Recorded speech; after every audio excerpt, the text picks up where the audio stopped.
Joining us now on the phone with reaction to tonight's results out of South Carolina and Nevada, former Speaker of the House. He won South Carolina 4 years ago. Fox News contributor Newt Gingrich. Your thoughts about tonight? Well, first of all, it is a huge night for Donald Trump, and nobody should kid themselves. Here's a guy who 7 months ago, for the first time, entered electoral politics, has learned at an extraordinary rate, came in second in Iowa, which is a very tough environment for him, with a caucus turnout project, won New Hampshire decisively, won South Carolina decisively, and by any reasonable standard, this is a decisive victory. He's going to win.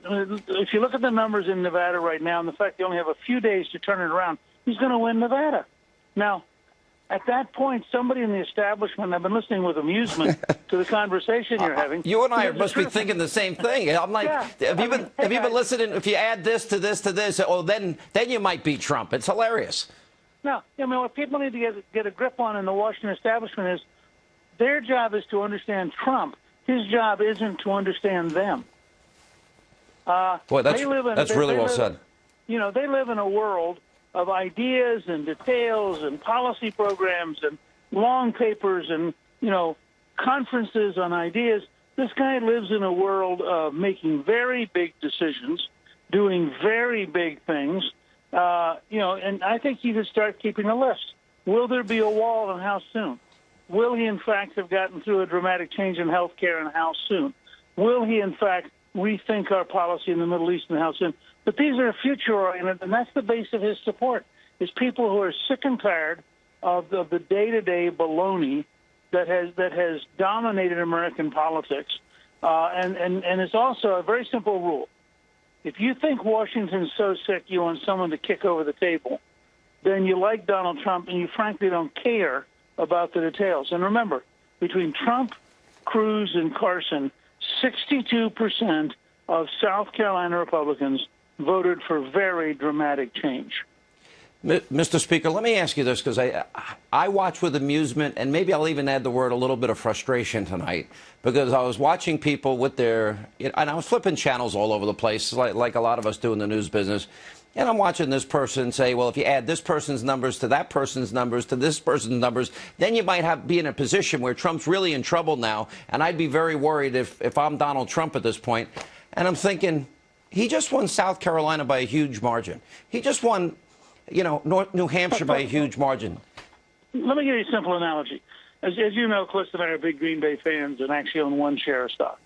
Now, if we could have borrowed the Denver defense for that game at Arizona, Green Bay could then have gotten into the playoffs. And if we they would have won the Super Bowl. We would have won the Super Bowl.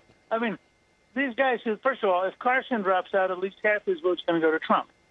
Second, you don't know today, because this isn't, and I can't overstate this, because you and I both have talked to Trump, and we've watched him, and we've been pretty tough with him.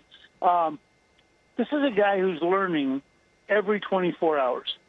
He's not the same person today he was yesterday. By the time he gets to the speech in Atlanta tomorrow, where my dear friend Rainey Casey is helping organize it, and she's a remarkably sophisticated woman. When she came out for Trump, I began to realize this guy's got something going that's different. Then he's going to go to Nevada. He will be a slightly more mature, more thoughtful person by the time he lands in Nevada. And that's what people don't get. This is a serious man who has done serious things. He has, for 7 months now, tried to figure out how to be president of the United States. And he keeps rolling. You know, it's not that he's changing in a shallow sense of 3 consultants telling him what to dump. It's a very interesting guy trying to really understand a very complicated job. I think that is probably the most, I think the most honest analysis I've heard.